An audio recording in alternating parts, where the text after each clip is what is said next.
रात का सन्नाटा, आसमान में चमकता पूरा चांद। अचानक एक रोशनी धरती की ओर गिरती है और उस रोशनी से उतरती है चांद की परी, जिसकी आंखों में तारे चमक रहे थे और बालों में चांद की ठंडी रोशनी। स्वागत है बच्चों, आज की कहानी में हम सीखेंगे कि सच्चा जादू जादू में नहीं बल्कि दूसरों के लिए कुछ करने की हिम्मत में होती है। एक छोटे से गांव में जहां हर रात बच्चे चांद देखकर कहानियां सुनते थे, वहीं एक दिन गांव के पास वाले जंगल में एक बहुत तेज रोशनी चमकी। सुबह जब सूरज उगा, गांव के बच्चों ने देखा पेड़ों के बीच एक अजीब सी लड़की बैठी थी, सफेद चमकीले कपड़ों में, और उसके चारों ओर चांदी जैसी धूल बिखरी हुई थी। तुम कौन हो? छोटा गोपाल पूछ बैठा। वो मुस्कुराई और बोली, मैं चांद से आई हूँ। बच्चों ने पहले हंसी उड़ाई, लेकिन जब उसने हवा में हाथ घुमाया तो उसके हाथ से चांदी की चमकती तितलियां निकल आई। सब दंग रह गए। वो परी बहुत प्यारी थी।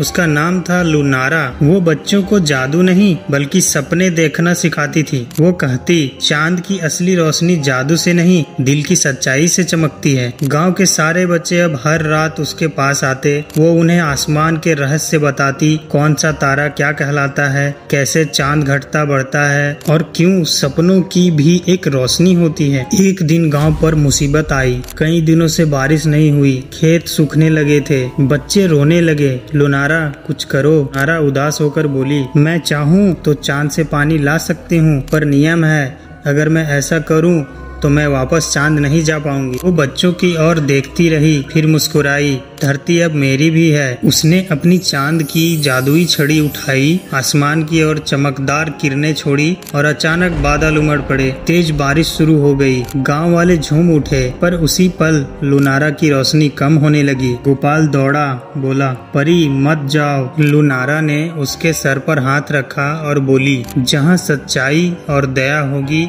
वहाँ मैं हमेशा रहूंगी। वो धीरे धीरे आसमान में विलीन हो गई और उसके जाने के बाद खेतों में चांदी की तितलियां उड़ने लगी। रात में जब भी चांद चमकता, बच्चे कहते, देखो लुनारा मुस्कुरा रही है। थैंक यू दोस्तों। अगर आपको कहानी अच्छी लगी हो तो एक लाइक करें और भी मज़ेदार कहानियों के लिए हमारे चैनल को जरूर सब्सक्राइब करें।